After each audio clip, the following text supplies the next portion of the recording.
বাংলাদেশটা গরিব বানাইছে কারা জানেন?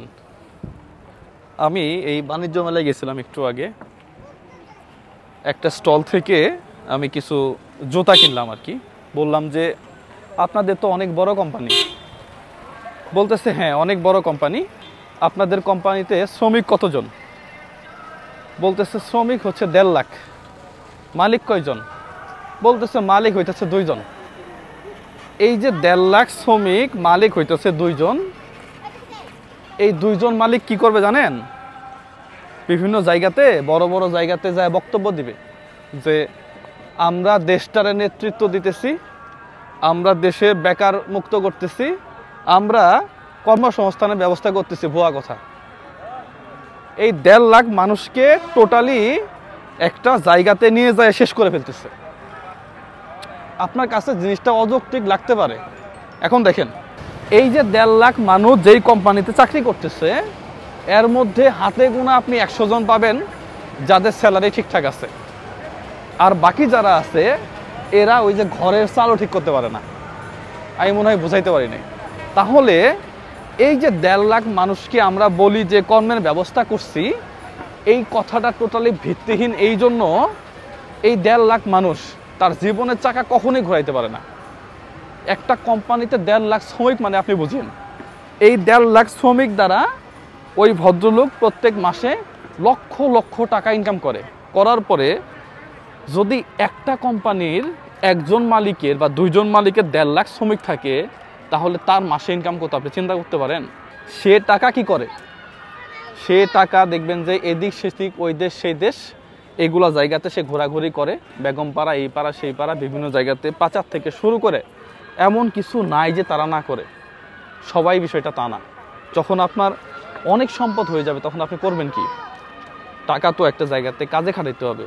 একটা মানুষের 1 কোটি, 1.5 কোটি, 5 কোটি, আর পরেও যখন টাকা হবে তখন কি করবে? দেশের বাহিরে কয়েকটা বাড়ি করবে, দেশের বাহিরে ওই করবে সেই করবে, টাকা পাচার করবে। আর এই যে আমাদের রিজার্ভ, এখানে সমস্যা। মূল বিষয় হচ্ছে এই যে 1.5 লাখ শ্রমিক, এদেরকে যদি আমরা একটা স্ট্যান্ডার্ড মানের স্যালারি দিতে পারতাম, তাহলে এই 1.5 লাখ পরিবার একেবারে এমনভাবে দাঁড়াইতো, এরা একটা সময় গিয়ে তারা নিজস্ব একটা কোম্পানি, একটা জায়গাতে উদ্যোক্তা, অথবা তারা এমন কিছু করতো যেটা দেশের জন্য কাজে লাগতো। বিশ্বাস করেন, এই 1.5 লাখ শ্রমিক যারা আছে, এরা ছেলে মেয়েদেরকে প্রাইমারি স্কুলও পড়াইতে পারে না। হিমশিম খেয়ে যায়। বলে যে বেতন দিতে পারি না, বলে যে শার্ট বানাইতে পারি না, ওই ঈদের সময় জুতা কিনে দিবে। হয় না ভাই, হয় না। এইটা হচ্ছে আমাদের মূল প্রবলেম। এই জন্য শ্রমের যে মূল্য, আমি বারবার একটা কথা বলি, শ্রমের যে মূল্য, এটা যদি আমরা ঠিক না করতে পারি, এই দেশ কখনোই এগোনো সম্ভব না। এই দেশের গড় যে টাকা, হ্যাঁ, এটা বেড়ে যায়। এক একজনের নাকি 3 লাখ সামথিং, হ্যাঁ, লাখের উপরে।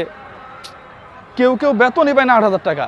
মুষ্টিমেয় কিছু মানুষ, ওই যে যাদের 1.5 লক্ষ শ্রমিক কাজ করে টাকা দেয়, ওই 1.5 লক্ষ শ্রমিকের 1 জন বা 2 জন মালিক, ওর টাকাটাও আবার এর উপরে এসে পড়ে যখন গড় হিসাব করে।